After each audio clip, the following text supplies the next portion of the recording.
Assalamualaikum warahmatullahi wabarakatuh. Perkenalkan, nama saya Syifa dari kelas 11C.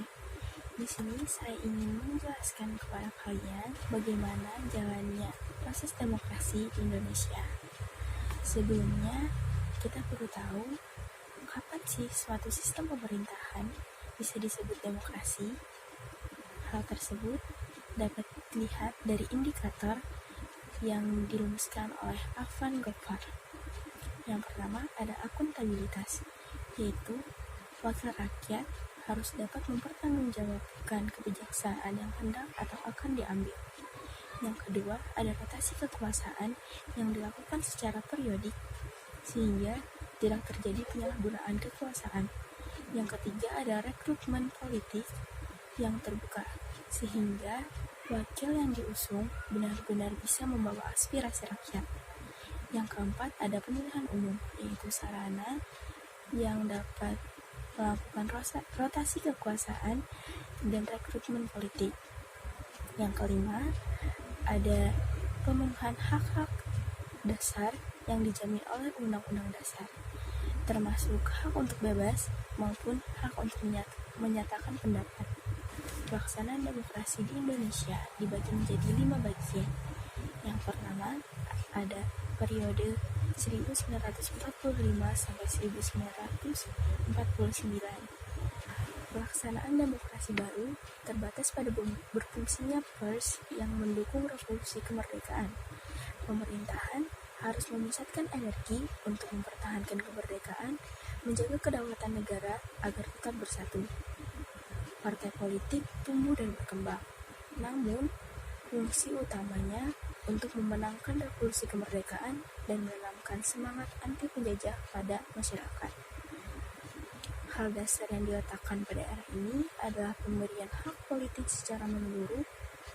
Presiden yang berkemungkinan menjadi diktator dibatasi oleh kekuasaan KNIP atau Komite Nasional Indonesia Pusat. Dan terakhir ada dengan maklumat wakil presiden dibentuk sejumlah partai politik. Era ini belum terjadi pemilu. Kemudian yang kedua, pelaksanaan demokrasi di Indonesia pada tahun 1949 sampai 1959. Pada tahun ini terjadi perubahan bentuk negara menjadi serikat. Sistem pemerintahan yang awalnya presidensial menjadi parlementer. Pada era ini juga disebut demokrasi parlementer. Pada masa ini, parlemen memainkan peran yang sangat tinggi dalam proses politik. Akuntabilitas pemegang kekuasaan dan jabatan sangat tinggi. Kehidupan partai yang sangat maksimal, bahkan campur tangan pemerintah pun bisa dikatakan tidak ada. Pemilihan umum yang hanya dilakukan satu kali pada tahun 1955, hak-hak dasar rakyat yang tidak dikurangi namun juga tidak dipenuhi secara maksimal. Daerah-daerah memperoleh otonomi yang cukup bahkan luas dengan asas desentralisasi. Namun, demokrasi ini hanya bertahan sampai dikeluarkannya dekret oleh Presiden Soekarno yang membuarkan Konstituante dan kembali pada Undang-Undang Dasar 1945. Karena demokrasi ini dianggap tidak sesuai dengan kepribadian bangsa yang dijiwai oleh semangat gotong royong. Yang ketiga, ada pelaksanaan demokrasi di Indonesia pada tahun 1959 sampai 1965. Konsep demokrasi ini disebut dengan demokrasi terpimpin. Karakteristiknya dilihat dari mengaburnya sistem kepartaian, terbentuknya DPR MPR atau Dewan Perwakilan Rakyat gotong royong, hak dasar manusia menjadi sangat lemah, kebebasan pers yang berkurang karena tidak berani menentang dan menyatakan pendapat, sentralisasi kekuasaan yang semakin dominan, dan daerah-daerah yang memiliki otonomi terbatas. Dapat kita simpulkan pada era ini terdapat penyimpangan pada demokrasi.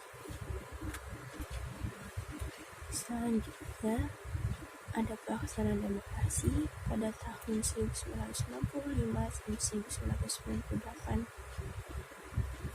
pada masa Orde Baru.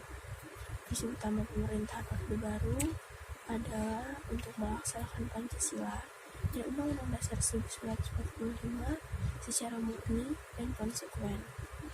Namun, sebenarnya tidak ada perubahan substantif.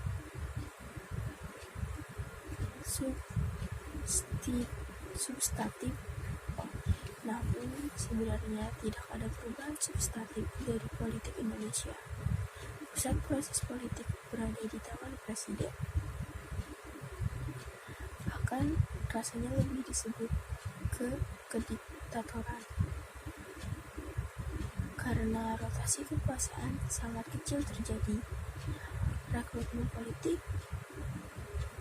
bersifat tertutup, pemilihan umum tidak melahirkan persaingan yang sehat, hak dasar warga negara dibatasi, rakyat menjadi takut berpendapat karena pemerintah tidak jarang memenjarakan orang yang mencekal atau mengkritisi kebijakannya. Pada masa ini pula bisa disebut sebagai masa terkelam dalam pelaksanaan demokrasi di Indonesia. Dan terakhir, yaitu pelaksanaan demokrasi periode 1988 sampai dengan sekarang. Penyimpangan sebelumnya berdampak pada krisis moneter,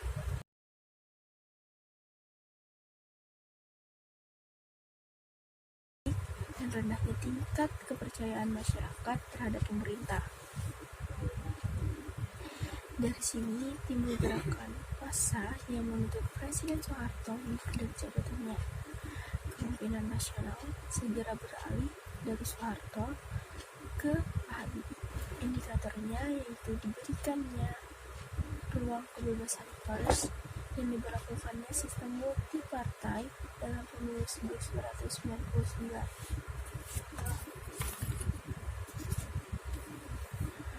Karakteristik yang dapat dilihat pada era sekarang adalah pemilu dilaksanakan langsung mulai dari tahun 2004.